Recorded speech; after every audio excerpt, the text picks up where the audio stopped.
Mi nombre es Jorge Serrano, yo soy estudiante de quinto año de Administración, mención Gerencia de Empresas, y voy a hablarles hoy sobre los sujetos pasivos del impuesto sobre la renta y los sujetos pasivos del impuesto a grandes patrimonios.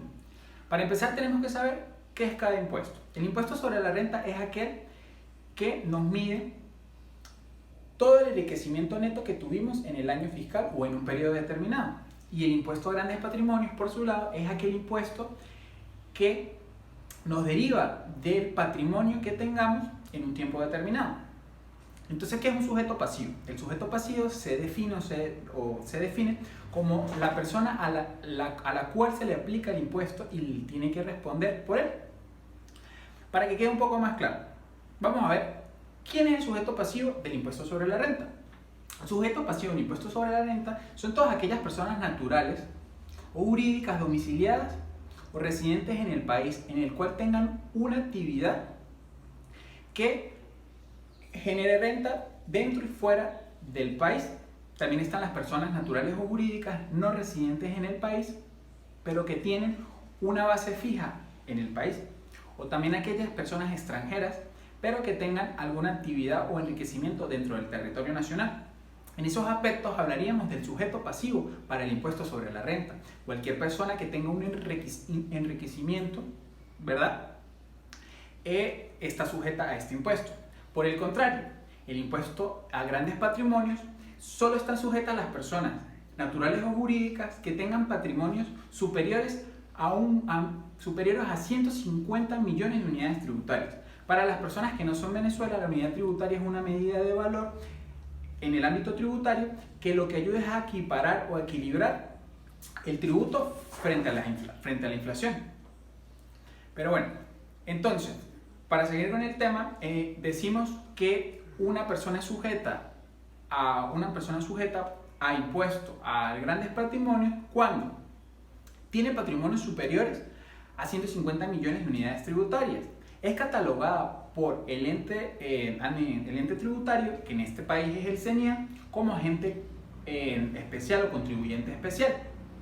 Rápidamente, un contribuyente especial es una clasificación especial que tiene el agente tributario para aquellos personas naturales o jurídicas que tengan ventas brutas superiores a 7.500 en el caso de ser persona natural o 30.000 en el caso de ser personas jurídicas.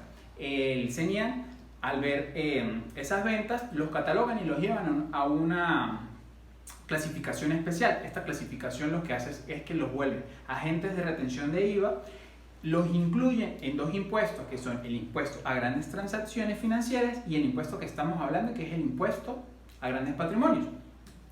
Entonces, para resumir, una persona se considera que es sujeta a impuesto a grandes patrimonios cuando una persona natural residente o extranjera que poseen patrimonios dentro del país, ¿verdad? Estos patrimonios superan los 150 millones de unidades tributarias y a la vez este contribuyente es asignado o tiene la asignación de contribuyente especial. Y aquí es donde va una de las grandes diferencias. El impuesto sobre la renta se basa en la rentabilidad, ¿verdad? En la capacidad que se tiene de generar dinero por su actividad. Y el impuesto a grandes patrimonios es la cantidad de patrimonio con la que se cuenta. Esa es una de las mayores diferenciaciones entre una y otra. Para que les quede un poco más claro, vamos a dar un ejemplo. El impuesto sobre la renta es un poco más general, lo paga una gran parte de la población, toda aquella que tenga alguna rentabilidad. Un ejemplo, para que me entiendan un poco más lo que les acabo de explicar, les voy a dar dos ejemplos. Imaginémonos en el pago de impuestos sobre la renta, imaginémonos una persona que posee un negocio. El negocio vende víveres. Podemos decir que en Venezuela le denominamos a eso una bodega. La persona quiere saber si ella es sujeto pasivo de impuesto sobre la renta o no. Entonces, tendremos que analizarlo. La persona tiene una firma personal, ¿verdad? Y está registrada su bodega con su firma personal. Vemos que tiene personalidad propia, ¿verdad? Y vemos que se enriquece, tiene un enriquecimiento, su actividad tiene un enriquecimiento. Ya cumple los dos ítems para considerarse sujeto pasivo en el impuesto sobre la renta. Ahora lo vamos a ver en el ámbito del impuesto a los grandes patrimonios, que ya es un poco más complejo porque es un impuesto ya enfocado a las personas con mayor capacidad, con mayor patrimonio.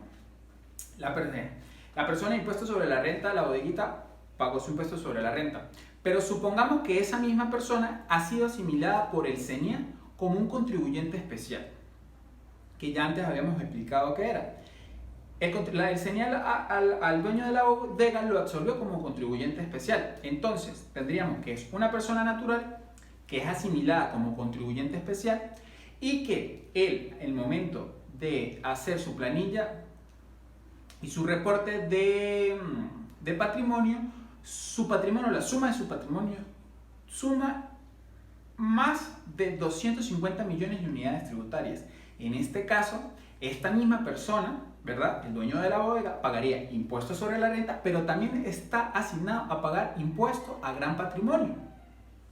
Pero también se puede dar el caso de que esta persona, ¿verdad?, esté asimilada como contribuyente especial, también tenga la personalidad por tener su firma personal, pero no cumpla con un patrimonio superior a 150 millones de unidades tributarias. Por consiguiente, aunque él cumple dos de los requisitos, no sería un asimilado, no sería un sujeto pasivo a impuesto a grandes patrimonios, ya que tiene que cumplir la totalidad de los ítems o tiene que cumplir las tres características para que esta persona pueda llamarse sujeto pasivo de impuesto a grandes patrimonios. Para dar un resumen, tenemos que entender o tenemos que tener claro lo siguiente: impuestos a grandes patrimonios enfocado en, como su nombre lo dice, patrimonios superiores a 150 millones de unidades tributarias, tienen que ser asimilados como contribuyentes especiales, ¿verdad? Y no importa si son naturales o jurídicos, pero tienen que cumplir los requisitos anteriores. Y por el caso, para el pago de impuestos sobre la renta, simplemente se necesita ser una persona natural o jurídica que tenga un enriquecimiento en el ejercicio fiscal. Ahí podemos ver las diferencias entre el pago de uno y el pago del otro. Espero que me hayan entendido. Muchas gracias.